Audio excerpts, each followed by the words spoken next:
Elena Brandt sat alone in the dimly lit study, the clock ticking past 11:30 p.m.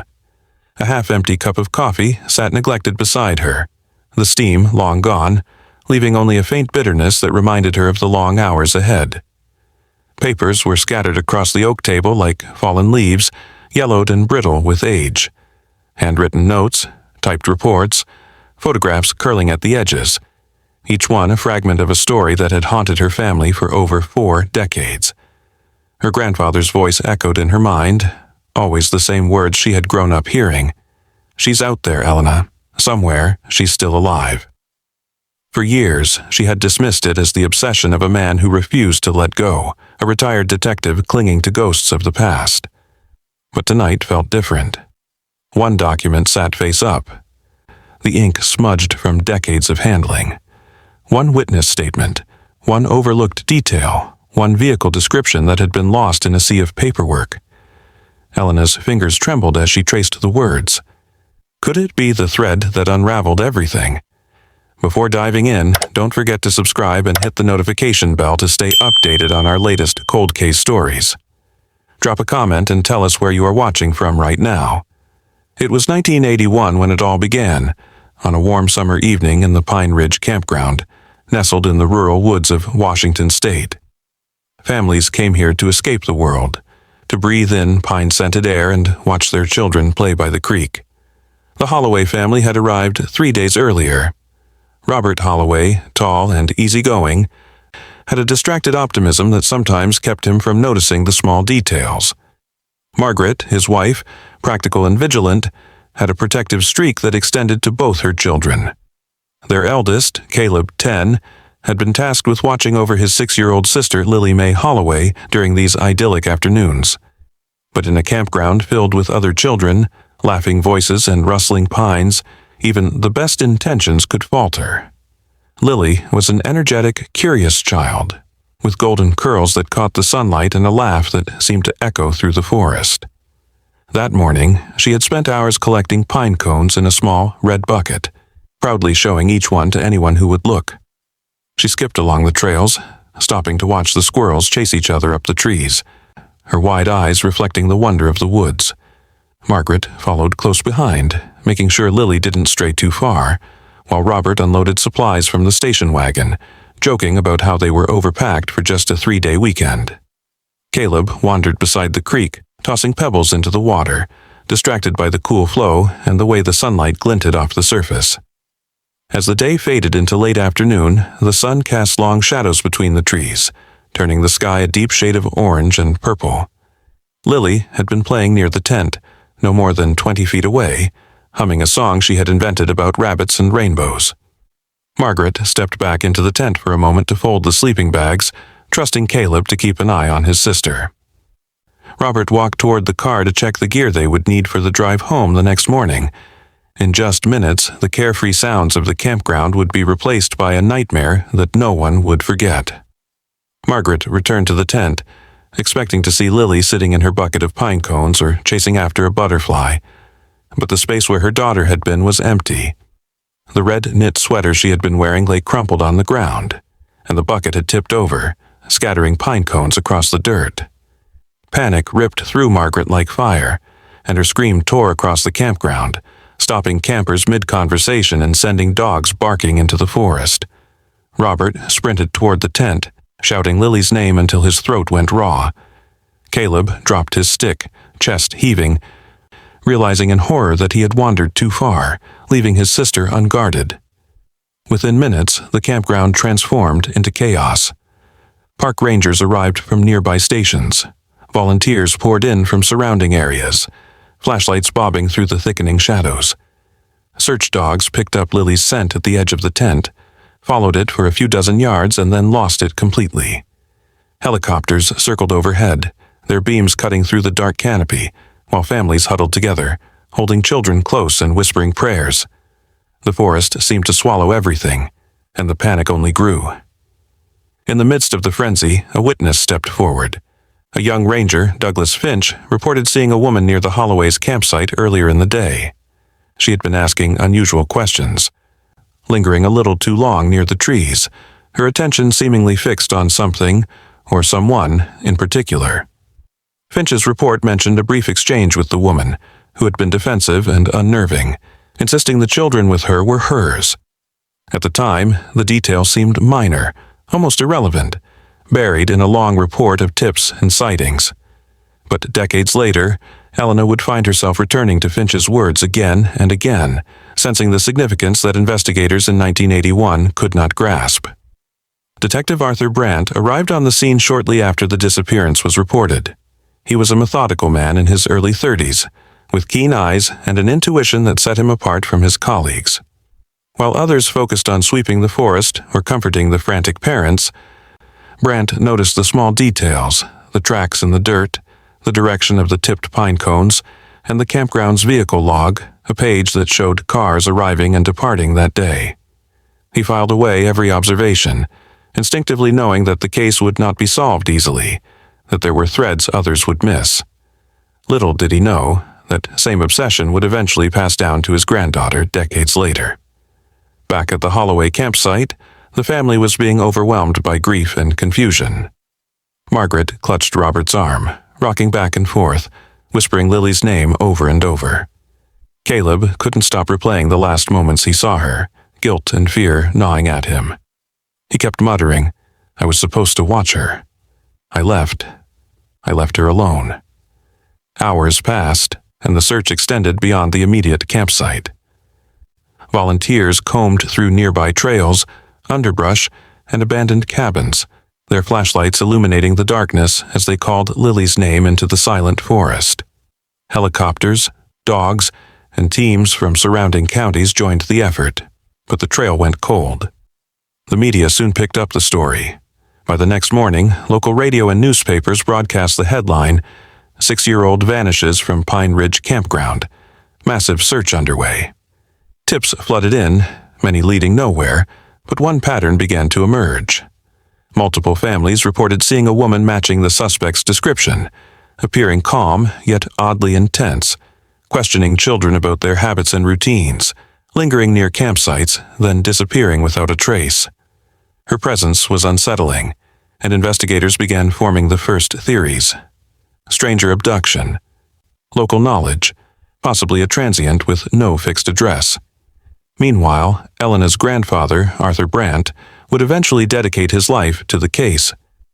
But in 1981, he had only just begun, cataloging reports and witness statements, noting inconsistencies and dead ends. He was meticulous, patient, stubborn, traits that would later make him a legend among investigators but a source of frustration to anyone expecting rapid results. As the search wound down, the Holloway family's world had already begun to fracture. Robert threw himself into advocacy, joining missing children organizations, speaking at awareness events, and plastering Lily's photo across every town in a 100-mile radius. Margaret, overwhelmed with grief, refused to leave the house, staring out the window for any sign of her daughter's return. Caleb retreated inward, carrying a weight of guilt that no reassurance could lift. In the months following Lily's disappearance, leads dried up. Witness statements, sketches, and vehicle registrations were logged and archived, but nothing led to the girl's recovery. The mysterious woman faded from memory for most, becoming a ghost in the records, while Detective Brandt kept a file on his desk, a quiet testament to the child he refused to abandon.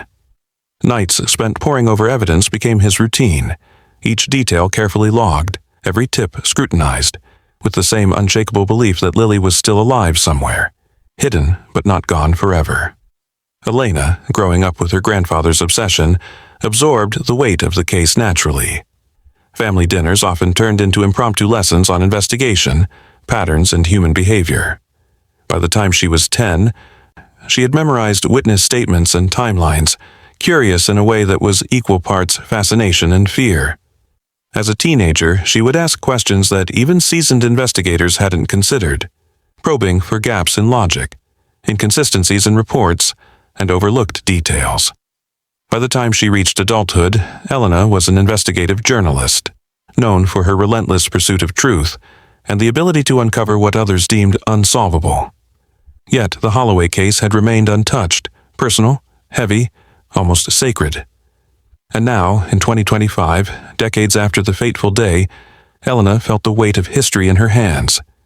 Each document she examined, each note and photograph, whispered fragments of a truth that had eluded her grandfather for over 40 years. As she reached for the folder marked June 14, 1981, her pulse quickened. The ranger's report, long dismissed and buried, contained a line that had gone unexamined. 3 days before Lily vanished, a woman had been seen with a young child at a different site, acting possessively, defensive, and elusive. At the time, it had seemed like a minor observation. Now, Elena felt the significance immediately. This was the thread, the clue that had slipped through the cracks of human oversight, a detail lost to the limitations of 1981's investigative tools. The red knit sweater, the tipped bucket, the unanswered questions, they all pointed toward something more sinister, something methodical. Elena leaned back, staring at the ceiling as if willing the past to speak to her. For the first time in her life, she understood the depth of her grandfather's conviction. He hadn't been clinging to a ghost. He had been following a trail that had simply gone cold. Her hands shook slightly as she reached for her laptop, fingers poised over the keyboard. She could run databases, search records, connect dots that were impossible to trace in her grandfather's era. Tonight, the first steps of unraveling the mystery would begin. If stories like this matter to you, make sure you're subscribed. This one doesn't unfold the way you expect. Every detail counts. Every overlooked clue has a story to tell, and sometimes hope is the most powerful tool of all. Detective Arthur Brandt had never been one to give up. Not on cases, not on victims, and certainly not on a little girl who vanished into thin air. He remembered the chaos at Pine Ridge Campground like it was yesterday, though by 1981 it had been 3 long, grinding years of dead ends, frustrated leads, and unanswered questions. He sat in the dim light of his office, maps spread across the desk, files stacked in towers, and every piece of evidence re-examined for the 100th time. The red-knit sweater, the scattered footprints, the brief glimpse of a woman asking strange questions, they haunted him. He could reconstruct Lily's last 30 minutes with frightening clarity, as if he had been there every moment. Caleb Holloway wandering off toward the creek, Robert distracted by loading the family car, Margaret folding laundry in the tent, and Lily herself, singing an improvised song about clouds and birds, oblivious to danger, until she wasn't there anymore. Arthur's colleagues didn't understand. They called him obsessive, emotional, even unstable. Yet he knew what he saw that day, something in the vehicle logs that nobody else had bothered to notice. A tan pickup, unremarkable to anyone glancing at it, parked near the campground entrance for over 2 hours on the day Lily vanished. No registration followed it. No one bothered to run it down. But Arthur remembered it like a scar. The memory burned every time he tried to rest. "No body means intention," he murmured under his breath, flipping the phrase over like a talisman. Within days, the institutional pressure began to mount. His supervisors wanted closure.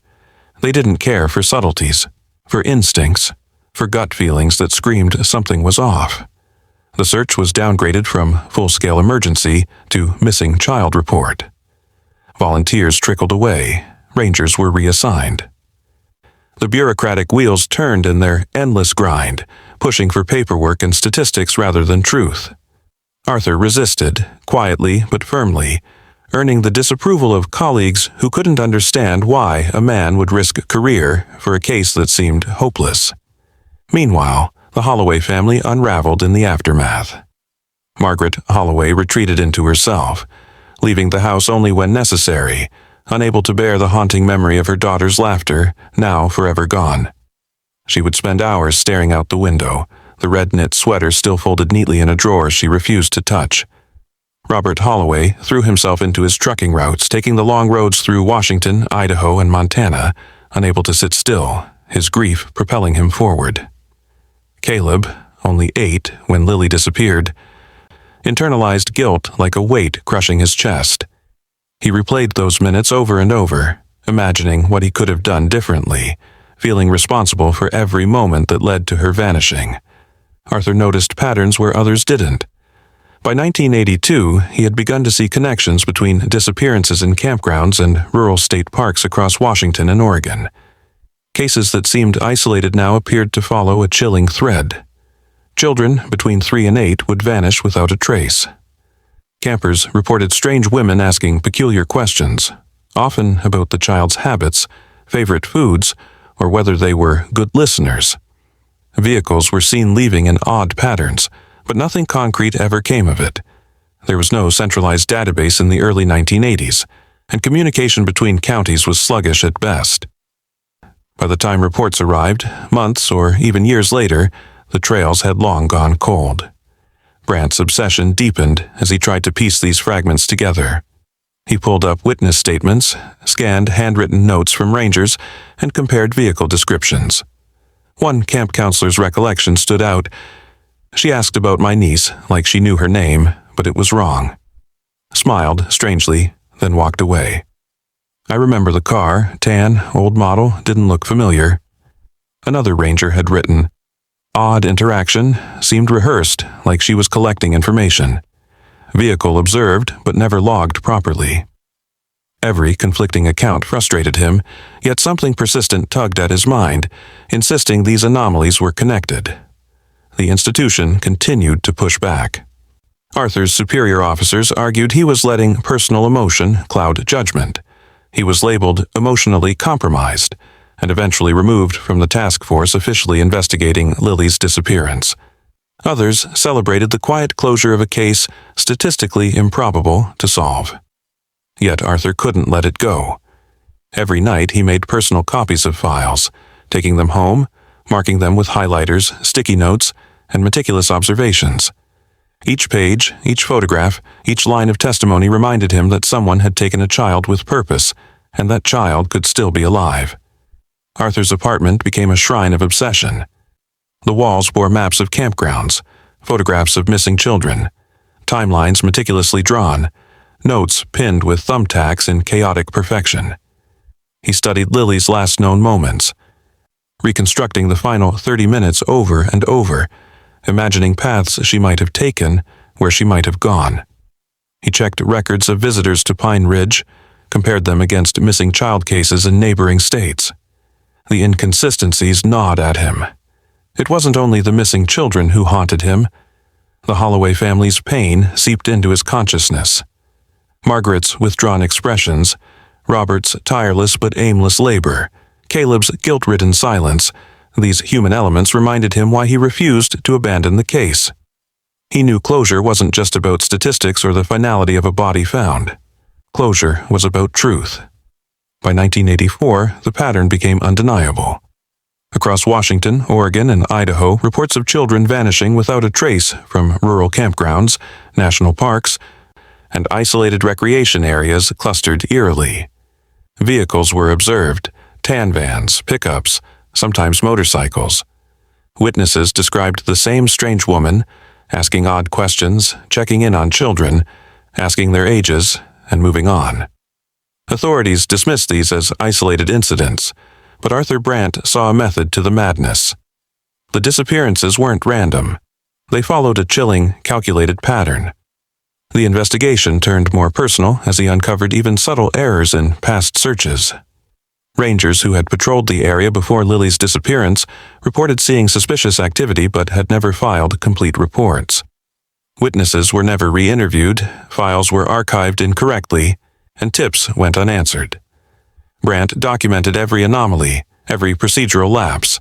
Each one was a missed opportunity, a chance that might have saved Lily. Arthur's obsession began to isolate him from colleagues. The other detectives whispered in the hallways, calling him stubborn and foolhardy. Supervisors tried to discourage his independent inquiries. They feared lawsuits, they feared wasted resources, they feared the inevitable burnout. But Arthur pressed on, methodically piecing together reports, reconstructing timelines, tracking vehicle registrations, making calls to local sheriffs, even contacting families of other missing children to compare notes. The Holloway family's own lives had been derailed irreparably. Margaret stopped attending social events, no longer drove to church, no longer spoke to neighbors. Robert drove hundreds of miles each week, avoiding home because staying there meant facing the empty space where Lily's laughter should have been. Caleb, now a teenager, carried a private burden, replaying the moments before Lily disappeared over and over. Each of them suffered in isolation, unspoken guilt pressing down like a physical weight. Arthur understood because he carried a similar weight himself, the weight of responsibility, of knowledge that someone had intentionally taken a child and that the system had failed to prevent it. By 1985, the investigation had reached a standstill. The task force officially removed him, citing conflict of interest and emotional attachment. The case was labeled probable death, and the files were sent to cold storage. But Arthur refused to abandon it. He kept personal copies on his desk, highlighter markings, notes, connections, and patterns that had never been officially recognized. He kept thinking about that tan pickup, that strange woman, the patterns he'd started to recognize. Every time he walked past the Pine Ridge Campground on his rare days off, he remembered the red knit sweater lying abandoned, a silent testament to a child taken. Arthur began to record his thoughts as a personal journal, detailing every observation and every theory. "No body means intention," he wrote repeatedly, underlining it in red ink. He speculated about the methods the abductor might have used, about the meticulous planning that allowed her to operate undetected, and about the possibility that Lily might still be alive, hidden somewhere, growing up in isolation, with a life shaped entirely by the choices of someone else. He reviewed cases from neighboring counties, states, and even spoke quietly to retired officers who had encountered similar incidents. Each piece of information was meticulously archived in his own system. In the evenings, Arthur would replay the witness statements in his mind. He recalled Ranger Thompson's words. She seemed almost rehearsed, asking about habits and routines, watching the kids like she was taking mental notes. "That vehicle, tan, older model, I remember, but no one ever followed up." Another camper, an older couple, had remarked, "She asked about my daughter's favorite color. I thought it odd at the time, but we were busy setting up our site. Who would suspect something? Now, I wish I had spoken up more." These voices echoed in Arthur's head, reminders of how small details could hold the key to solving a case. Arthur's personal life began to suffer. Friends drifted away. Colleagues avoided him. Family members gently encouraged him to move on, but every time he tried, he felt the red knit sweater, the small hands that had disappeared, the cries for help that no one had heard. The obsession wasn't unhealthy, it was necessary. Each night he pored over every document, every log, every witness statement. He began to see trends even in the inconsistencies, patterns invisible to anyone else but glaringly obvious to him. Despite official closure, Arthur remained vigilant. He began drafting letters to the families of other missing children, carefully phrased notes suggesting that someone was studying the patterns and that hope should not be abandoned. He created his own timeline of events, connecting every disappearance to similar vehicle sightings, descriptions of the woman, and locations of campgrounds and parks. He called it the Holloway Compendium, and it became his personal obsession, a silent rebellion against the bureaucratic machinery that had let Lily disappear. Through it all, Arthur clung to one belief, that children taken in such a deliberate, calculated manner might survive, if only someone refused to forget them. And he did refuse. Every day he added notes, recalibrated theories, and mapped potential abductor patterns. By keeping these files and observations, he ensured that if, decades later, someone with fresh eyes and modern tools looked at the case, the threads would be there to follow. Arthur Brandt's quiet rebellion against institutional failure, his meticulous record-keeping, and his unwavering belief in the possibility of finding Lily became the foundation for a case that would span decades. He might have been removed from the task force, dismissed as obsessive, and labeled emotionally compromised, but he held a truth that no one else could see, that a child's disappearance, especially one without a body, carried intent and purpose. Someone had acted with calculation, and those choices left subtle, invisible traces that would not remain hidden forever.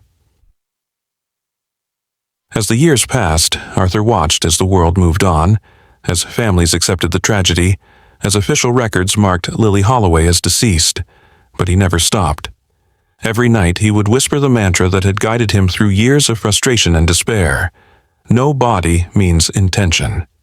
Each word was a reminder, a compass, a lifeline in the darkness of bureaucratic failure and human oversight. He never stopped looking, never stopped thinking, never stopped believing that someone, somewhere, would finally follow the threads he had meticulously preserved. And he knew, deep down, that one day, the right eyes, someone with a fresh perspective, modern technology, and determination, would see what he had always seen, that Lily was not gone, just hidden, and that the truth, long buried, was waiting for discovery. Do you think a case is ever truly cold, or just waiting for the right eyes? He would ask quietly to himself, turning the question over in his mind, knowing that the answer might come decades later, when someone refused to give up where others had long abandoned hope. Elena Brandt sat at the edge of the worn dining table, the room bathed in the pale glow of her laptop screen. Outside, the rain pattered softly against the windows, a rhythmic reminder of the passage of time. The boxes of files, yellowed and brittle, loomed behind her like monuments to a life spent chasing a ghost. Her grandfather, Detective Arthur Brandt, had passed away 6 months ago, leaving her with a responsibility she hadn't asked for but couldn't ignore. For decades, he had carried Lily May Holloway's disappearance like a scar on his soul. Elena traced the rim of her coffee cup with a trembling finger, thinking about how that scar had finally been passed to her. The smell of old paper mixed with the faint aroma of burnt coffee, a sensory echo of her childhood visits to her grandfather's office. She had always admired his tenacity, the way he refused to let the system call a child lost when the truth might still be out there. Now, it was her turn. At first, she resisted. The files were heavy, not just in weight but in emotion. Photographs of a little girl with wide, curious eyes stared back at her from their faded frames. Witness statements with ink smudged by years of handling reminded her that people had tried and failed countless times. Every map, every report, every scribbled note seemed to whisper the same chilling message. You will not solve this. For weeks, she left the boxes untouched, focusing on her work, keeping herself distracted.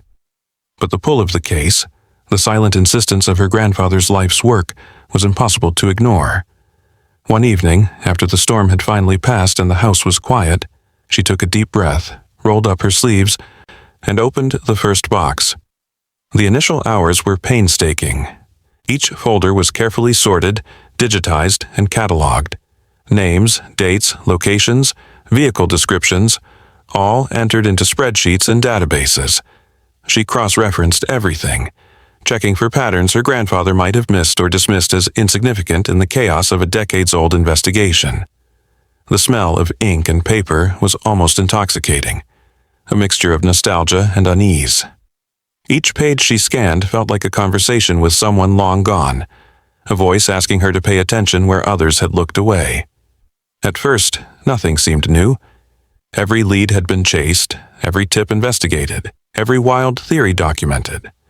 It was easy to feel discouraged, to understand why her grandfather had aged the way he had, why obsession had carved lines into his face. Elena allowed herself to sit back, rub her eyes, and breathe. It felt impossible that after 44 years, she would find anything that could reopen the case. And yet, the files called to her. They whispered that there was something no one had noticed, something hidden in plain sight. 3 weeks into her digital re-examination, Elena stumbled across a file labeled Finch, Douglas, Park Ranger Statement, August 14, 1981. She had scanned that report before, but this time she noticed something she hadn't seen. A single paragraph buried mid-page, almost as if the author had tried to hide it. Ranger Finch had written that he observed a woman near the Pine Ridge Campground not just on the day Lily disappeared, but 3 days prior. She had been with a small child, a girl of no more than 5, who was crying and calling for her mother. When he approached, the woman had told him to mind his business, claiming the child was hers. Her description was vivid: medium height, slender, long dark hair tied in a loose braid, wearing a faded green jacket. But what caught Elena's attention was the vehicle, a dusty tan Ford Econoline van with a decal on the rear window that read, "Adventure awaits, children's retreat."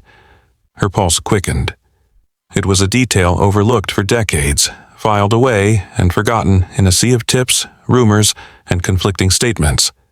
3 days before Lily's disappearance, someone had already been scouting, already had a child with them. This wasn't random, this was planned. She leaned forward, fingers trembling over the keyboard, typing the keywords into a search engine. Adventure awaits children's retreat. Washington, 1978. The results were sparse, but one archived newspaper article caught her eye, a small piece in the Seattle Herald, dated March 1978. A local woman named Marjorie Vance had been running a short-lived children's wellness program that faced complaints from parents about isolation and unconventional teaching methods. The article mentioned that the program had closed abruptly after mounting pressure, and the organizer had vanished from public records. Elena's mind raced. She opened a new spreadsheet listing every relevant detail. Vehicle description, reported sightings, prior children involved. Patterns began to emerge, connecting campsites across Washington state, isolated rural areas, and small national parks where children had mysteriously vanished between 1978 and 1983. The similarities were undeniable. Children aged 4 to 6, unattended or briefly left in the care of older siblings, parents sworn to statements that nothing seemed amiss. Marjorie Vance's name appeared in the few records she could find, sometimes as a witness, sometimes as a neighbor reporting unusual behavior, but mostly she had disappeared into obscurity. The task wasn't easy. Elna had to reconcile conflicting accounts, incomplete documentation, and gaps in the timeline. She spent nights mapping the sightings with GPS coordinates, overlaying known disappearances, and looking for connections that the original investigators couldn't have. The process was grueling, mentally exhausting, and emotionally draining. She could almost hear her grandfather's voice, steady and insistent, reminding her to be methodical, to follow the evidence, to never let the human element fade from the case. Finally, she reached a breakthrough. By cross-referencing public records, archived property deeds, and old phone books, Elena identified an address tied to Marjorie Vance, a small property in the Cascade foothills, long since sold, but historically connected to the van and her children's program. The timeline aligned. Vance had been active in the area just months before Lily disappeared, consistent with Ranger Finch's report. She also discovered reports of other children who had been removed from their homes, placed into short-term custody under the guise of educational retreats, only to vanish permanently. The scale was chilling. Elena knew she had to involve the law enforcement. She called Sheriff Nolan Reeves, a seasoned officer familiar with cold cases but skeptical of modern amateur intervention.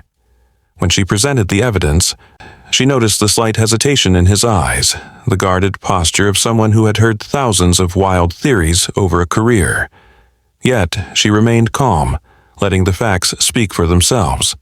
Documented sightings, vehicle information, timeline discrepancies, and public records connecting Vance to multiple children. Reeves's skepticism slowly gave way to intrigue. This was not a theory, this was a trail, meticulously documented and previously overlooked.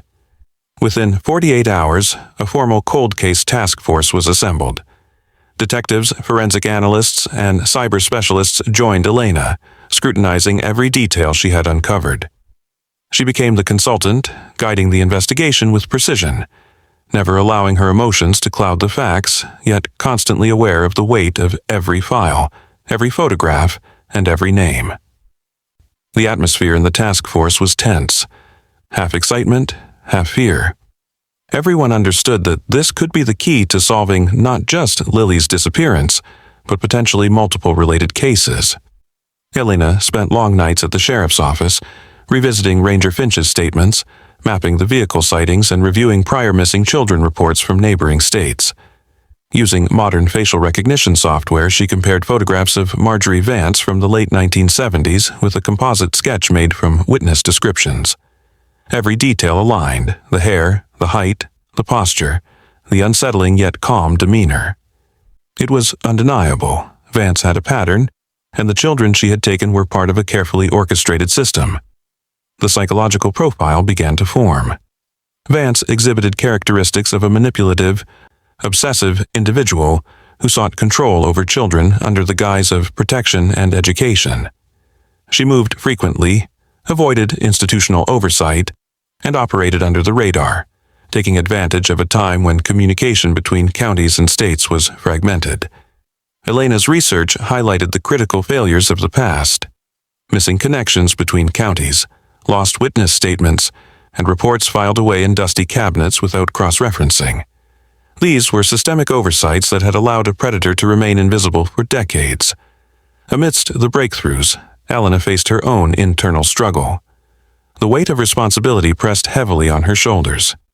Each new piece of evidence reminded her that children had suffered, while she and others had only just begun to understand the scale of the operations. She felt the echoes of Lily's parents, the grief and guilt of siblings, and the unresolved trauma of countless families. Nights were spent staring at maps, murmuring to herself, questioning every assumption, revisiting every overlooked detail. Doubts crept in. Was it possible to find closure after 44 years? Could she truly make a difference, or was she simply stirring up old pain? Despite the challenges, the task force pressed forward. The first concrete confirmation came when a surviving child, now an adult, was traced through genealogical databases. A match was found. A woman who had been taken as a child and raised under Vance's control, living quietly in Spokane. Her memories were fragmented, distorted by decades of isolation and manipulation, but her story confirmed Elena's findings. The pieces of the puzzle were beginning to fit together. The final shock came when additional patterns were revealed. Other children had been placed in temporary homes under the guise of education programs, only to be disappeared, never returning to their original families. The task force realized the full scale of Vance's operations, extending beyond the Pine Ridge Campground. Every new discovery reinforced the notion that the previous investigations had failed, not due to lack of diligence, but because of systemic limitations and the passage of time. Through it all, Elena remained steadfast, honoring her grandfather's legacy. She maintained meticulous records, digitized every scrap of paper, and preserved the humanity within each file. It was not just an investigation, it was an act of reverence. She knew that for the families, every recovered memory, every connection, every name mattered more than statistics or procedural victories. The task force officially reopened the case, and for the first time in decades, hope surged through the community. Witnesses were contacted, and leads that had gone cold were re-examined with fresh eyes. The initial skepticism faded as Elena presented her findings systematically, logically, and unemotionally. The weight of evidence was undeniable, and Marjorie Vance emerged not just as a suspect, but as the orchestrator of a complex, premeditated series of child abductions. If you're still watching, hit like. It helps stories like this reach the people who need to hear them. And make sure to subscribe. This is the kind of story that reminds us all that the truth can surface even decades later, but only if someone refuses to give up. The first time Elena saw Marjorie Vance's file in its entirety, she could feel the weight pressing down like a physical thing. Boxes stacked high, manila folders yellowed with age, scribbled notes tucked between pages of typed reports and witness statements. Every detail mattered. Every observation was a thread waiting to be pulled, and somewhere in there was the truth of what had happened to Rachel Monroe, the girl who had been missing for more than 4 decades. Elena sat cross-legged on the floor of the library at the sheriff's department, sipping coffee that had long gone cold, staring at a folder labeled simply Vance Marjorie, 1974-1985. She had digitized every page, but she kept the originals nearby, wanting to hold on to the smell of the paper, the fading ink, the tactile reality of a case that had been buried for far too long. Marjorie Vance's history began to take shape through the reports, letters, and personnel files. She had been a foster care coordinator in Western Washington, quietly removed from her position in the late 1970s after a string of complaints from colleagues and parents. The official reason was vague, citing boundary violations and professional misconduct, but the details were murky, heavily redacted, and largely ignored at the time. Elena traced the pattern. Children disappearing from campgrounds, state parks, and rural retreats where Marjorie had some connection. Each case was initially dismissed as accidental or unexplained. Yet when the files were laid out side by side, a chilling consistency emerged. The disappearances weren't random. They followed a pattern, a rhythm dictated by someone calculating, someone who knew how to avoid detection. As she sifted through a thick folder of old ranger reports, Helena paused on one particular entry that had been overlooked. A child spotted with an adult female near a remote campsite, described in meticulous detail. Shoulder-length brown hair, worn clothing, a presence that seemed benign at first, but unnervingly watchful. And then there was the mention of a van, tan, older model, bearing the words Sunrise Retreat in hand-painted letters. The detail had never been cross-referenced, never investigated in the context of other disappearances. It was buried, insignificant at the time, lost in the flood of reports. But to Elena, it was a beacon. She spent days cross-referencing addresses, licenses, and business registrations, slowly tracing the movements of Marjorie Vance. Each search led to another dead end, a name changed, a town abandoned, a property sold without forwarding information. But persistence paid off. A pattern began to crystallize. Marjorie had been methodical in her pursuit of children she deemed in need of rescue. She had a philosophy, distorted and delusional, that framed her actions as salvific, that she was saving children from neglectful families or corrupt institutions. And in her mind, perhaps, she was. Rachel Monroe's DNA hit confirmed what Elena had suspected. She was the girl who had been taken from her family more than 40 years ago. The genealogical match lit up like a flare, undeniable and precise. The realization hit Elena with both exhilaration and dread. Rachel had survived, but the ramifications of this discovery were immense. She had lived a life under Marjorie's control, moving constantly, isolated from any sense of normal childhood. No school records, no medical history, no social framework beyond the person who raised her.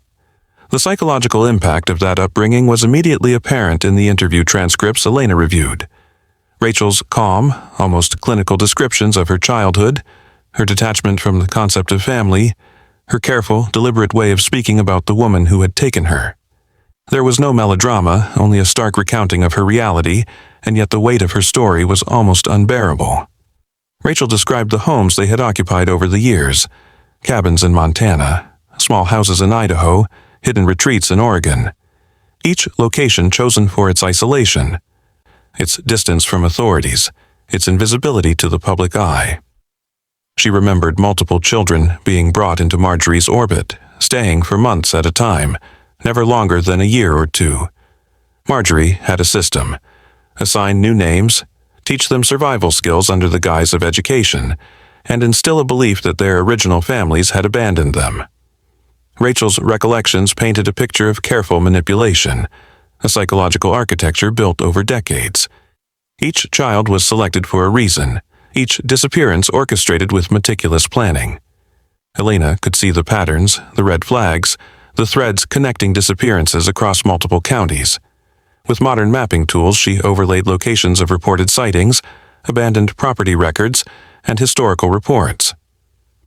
The geographical spread was significant but methodical, indicating someone with knowledge of rural areas and national parks, someone comfortable navigating terrain others might find intimidating. The dots on the map told a story that decades of investigators had missed. This wasn't random. This was premeditated, calculated, and consistent.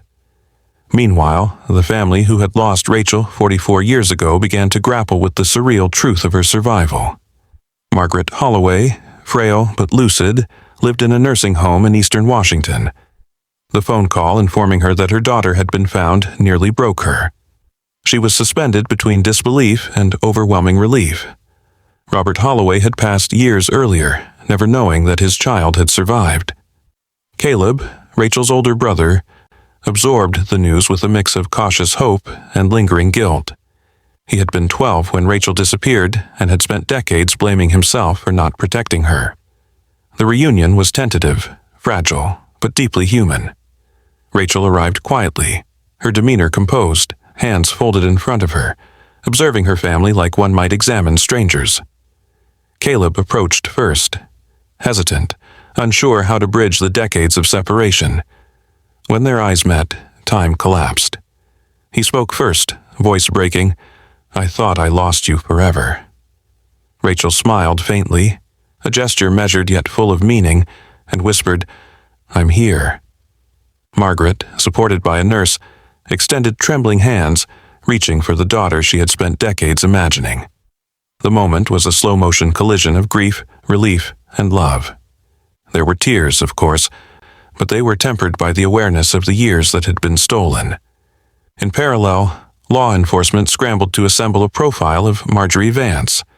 Her last known alias, Dorothy Keller, led them to a trailer park outside Bozeman, Montana. It was a place that seemed frozen in time, rusted RVs, overgrown lots, and the faint smell of dust and decay. Lot 47, the assigned location, bore no immediate signs of activity. When the FBI and local police approached, they called for Dorothy Keller, and a thin, shaky voice answered. The door opened to reveal an 87-year-old woman, hunched, skeletal, eyes clouded by age and time.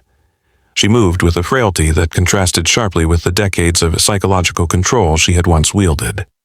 Handcuffed and transported, the reality of her diminished state was in stark contrast to the terror she had caused.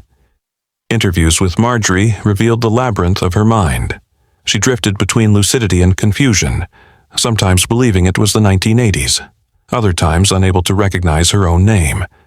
Her explanations of her actions were consistent in their delusion. She had rescued children, given them a new life, shielded them from a corrupt world. She smiled faintly when confronted with photos of the other missing children, humming old songs, a haunting testament to her warped sense of purpose. Cognitive assessments confirmed severe dementia compounded by delusional disorder, a psychological state that rendered her incapable of standing trial. As the story unfolded in the media, other survivors came forward. Adults who had been taken by Marjorie, each with a fractured memory of identity and home, reached out after seeing news coverage. Their stories mirrored Rachel's: isolation, multiple names, constant relocation, and a belief that their biological families had abandoned them.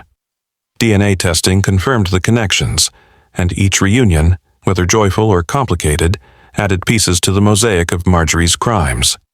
Families grappled with a mix of relief, grief, and anger. Justice, in the traditional sense, was elusive.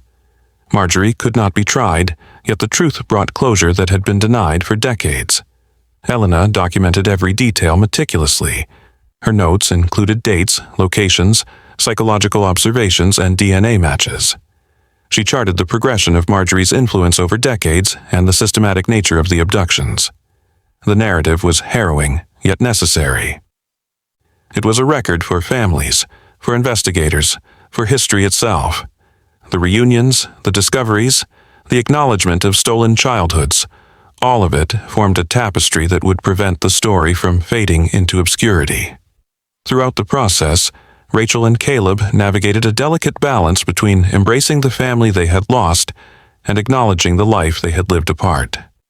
They discovered small joys, shared meals, laughter over old photographs, the introduction of inside jokes that bridged a lifetime of separation. Rachel chose to go by her adopted name publicly, but reclaimed her birth name privately, a symbolic act of merging past and present.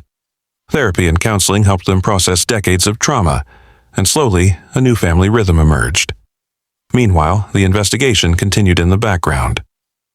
Law enforcement cataloged Marjorie's aliases, cross-referencing historical reports, eyewitness accounts, and surviving children's statements. The broader implications became clear. Other cold cases might be linked to her, and her methods, though extreme, demonstrated patterns that could inform modern profiling. The case became a model for investigating long-term abductions and highlighted the value of DNA genealogy in resolving cold cases. Through it all, Elena maintained a careful presence. She mediated between law enforcement, families, and survivors, ensuring that the narrative remained factual, sensitive, and complete. Her role was pivotal in bridging the gap between decades-old documentation and modern investigative techniques. The story she documented would eventually reach the public, shining a light on systemic oversights, resilience of survivors, and the relentless pursuit of truth by those who refused to abandon a case, even after decades. And so, the network of survivors, families, and investigators coalesced into a fragile but powerful community. The lives Marjorie had touched in her twisted way were now intertwined in shared understanding, healing, and acknowledgement. The case, once considered impossible to solve, became a testament to persistence, the importance of attention to detail, and the moral imperative to continue searching for the lost. By the time Rachel had fully met her mother, embraced her brother, and begun reclaiming her life, law enforcement had compiled a comprehensive report on Marjorie Vance's activities, aliases, and victims. It was a document of record, a guide for future investigations, and a stark reminder that abductions could have long shadows. The survivors had names, families had closure, and a legacy of hope was being established in the wake of decades of neglect and oversight. Elena closed the last file late one night, the office quiet except for the hum of a computer. She leaned back in her chair, eyes heavy but alert, reflecting on the enormity of what had been uncovered. Marjorie Vance would never be free to harm another child, though the court could not punish her. The victims, however, had reclaimed pieces of their lives, restored identities, and reunited families. The story was complete in a sense, yet it also reminded her, and the viewers of this narrative, that justice was not always neat, clean, or satisfying in the traditional way. Sometimes it was measured in the lives restored, the truths uncovered, and the resilience of those who refused to give up. And as Elena shut the office lights and stepped into the quiet night, she knew the work she had done, and the work of those before her, would never truly end. Because in cases like these, attention, persistence, and compassion were as vital as any legal verdict. Each recovered life, each reunion, each acknowledgement of stolen years was a victory in itself. And though the shadow of Marjorie Vance's crimes would linger in history, so too would the light of those who refused to let her story remain untold. The early morning light filtered through the thin curtains of the Montana trailer park, painting long, pale stripes across the cracked linoleum floor. The air smelled faintly of mildew and dried leaves from the overgrown yard outside. The old single-wide sat silent, frozen in a time long gone, the peeling paint telling the story of decades spent unnoticed. Elena Brandt, clipboard clutched tightly in one hand, walked alongside two FBI agents, their shoes crunching over gravel and scattered trash, while Rachel Monroe stayed a few steps behind, her hands buried deep in the pockets of her cardigan. The quiet was almost too loud, a tension that made each footstep feel like a countdown. Inside, Marjorie Vance stirred, her frail body rising slowly from the rickety armchair by the window. White strands of hair framed a face lined with years of solitude, and her pale blue eyes, clouded at the edges with age, flicked toward the strangers entering her home. There was recognition, or perhaps confusion, something between the two. She muttered a single word under her breath, soft but deliberate. "Why?" The agents explained gently, repeating their purpose, but the words seemed to sink into a haze that only she could perceive. Her mind, once sharp enough to orchestrate a network of disappearances across 3 states, now navigated a labyrinth of memories that twisted and fragmented into incoherence. Rachel swallowed hard, heart hammering against her ribs. She had rehearsed this moment countless times in her mind, imagining confrontation, closure, confrontation with the woman who had stolen her childhood, her name, her innocence. But now, as she saw Marjorie in person, hunched, fragile, and vulnerable, the anger she had carried for years mingled with something else. A twinge of pity, a complex recognition that the woman who had taken so much was herself a shell of what she had once been. The agents gently placed handcuffs on Marjorie. The metal clicked, sharp in the otherwise quiet room, a sound that seemed to echo across time, connecting the girl who vanished in 1981 with the elderly woman before them. She barely resisted, though there was a flicker of her old assertiveness, a momentary straightening of her spine, and a sharp look from her cloudy eyes. "I saved them," she whispered, a mantra she had repeated for decades, a justification woven into the fabric of her delusion. Rachel's stomach knotted. "Saved?" she asked, voice trembling. "You took us.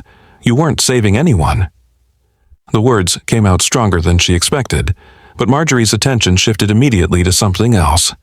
A sound, a fleeting shadow in her mind. The connection Rachel wanted to make, to demand answers, was impossible.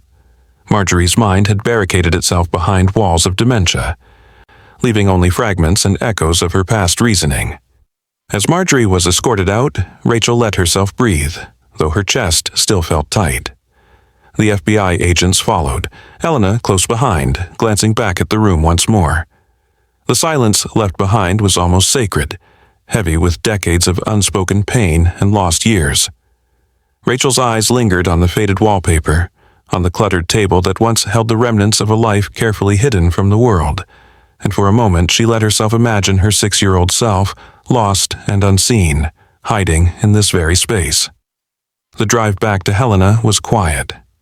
Rachel stared out the window, watching the mountains roll by, the forests she had only ever glimpsed through stories and her own foggy memories. Every mile felt like a bridge across time, connecting the child she had been to the adult she had become. The FBI agents spoke in low tones, coordinating the next steps: interviews with surviving victims, DNA confirmation, and securing historical records. But Rachel's mind was elsewhere, wandering through fragmented memories. A crooked arm that never healed properly, whispered warnings about chosen children, the rotating names that masked identities, the endless moving from one desolate cabin to the next. The next week unfolded in a whirlwind. The FBI coordinated with state police and genealogists to confirm identities, cross-referencing decades-old birth records with new DNA matches. Families of other missing children were contacted. Some answers arrived as joyous relief, others as painful reminders of what had been lost. Victims came forward, their faces carrying the lines of years lived without knowing the truth. In quiet homes across Montana, Idaho, and Washington, tears were shed, phone calls exchanged, embraces that spanned decades unfolded. Every reunion was unique, every response a complex cocktail of grief, anger, relief, and cautious optimism. Rachel's reunion with her mother, Marjorie Holloway, was an intimate, tear-soaked scene she had dreamt of for years. Margaret, now 70, frail but sharp, sat in her wheelchair in the sunroom of her assisted living home, sunlight glinting off her hair. She looked up as Rachel entered, eyes widening with disbelief. For a long moment, neither spoke, the weight of 44 years suspended in the air between them. Then Margaret's hands trembled, reaching out instinctively, as though feeling the presence of the daughter she had never stopped imagining. Rachel knelt, taking the hands of the woman who had loved her all those years without knowing she was alive. "I'm here," Rachel whispered. "I'm really here." Margaret's lips quivered, forming a broken smile as tears ran freely down her cheeks. "You came back to me," she said, her voice barely audible, yet filled with the culmination of decades of longing. They held each other, the quiet room reverberating with the raw release of years spent apart, the kind of grief that only decades of absence could accumulate. Back in Helena, Elena worked tirelessly to document every step of the investigation, her laptop open late into the night. She organized files, annotated witness statements, and created detailed timelines that merged historical data with modern evidence. Her dedication was relentless. She knew the importance of recording these moments with accuracy. It wasn't just about closure for the families. It was about creating a blueprint, a model for other cold cases that had languished in obscurity for decades. Each entry, every note, every cross-reference detail was a testament to the persistence of Arthur Brandt, whose philosophy of never abandoning a child had inspired her own approach to investigative journalism. Elena's thoughts drifted to Brandt often during this period. She remembered the worn leather folder he had entrusted to her, the one that carried the entire Holloway case, yellowed with age, coffee stains marking the margins, fingerprints embedded into the paper from years of obsessive handling. He had believed in hope when everyone else had stopped, and she understood now more than ever that his persistence was the bridge between lost children and their families. The notes he had meticulously compiled became invaluable, guiding the FBI through overlooked leads, helping them locate former aliases used by Marjorie Vance, and identifying patterns that had previously gone unnoticed. The investigation also revealed the systemic impact of Brandt's philosophy. Several other cold cases, previously considered hopeless, were reopened. DNA genealogy was normalized as a tool for tracking long-missing children, and families began to receive answers that had been denied to them for decades. The techniques refined during the Holloway investigation became a model for future cases, often referred to informally within law enforcement circles as the Brandt method, a blend of relentless documentation, cross-generational investigation, and modern technology applied to decades-old mysteries. Yet, even with these systemic victories, the human toll remained palpable. Rachel reflected on her lost childhood, birthdays uncelebrated, schools she never attended, friendships that could have been, and the ordinary joys that were stolen. The understanding that these years could never be reclaimed was heavy, but she also recognized the power of truth surviving time, of a child who vanished being found alive. It was a bittersweet victory, proof that persistence, even over decades, could alter destinies.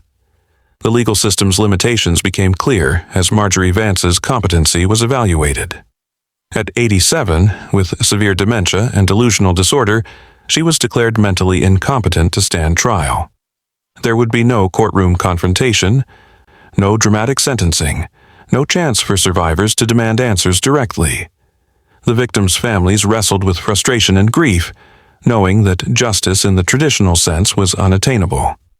However, they also acknowledged that uncovering the truth, confirming identities, and reclaiming lost connections constituted a form of justice that transcended the courtroom. It was flawed, incomplete, but real. Rachel, now reunited with her family, began a careful process of rebuilding relationships.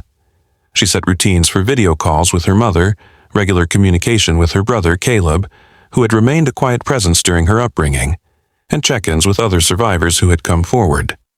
Therapy helped her navigate decades of emotional neglect, isolation, and trauma, offering tools to process experiences she had long internalized. Writing became another outlet.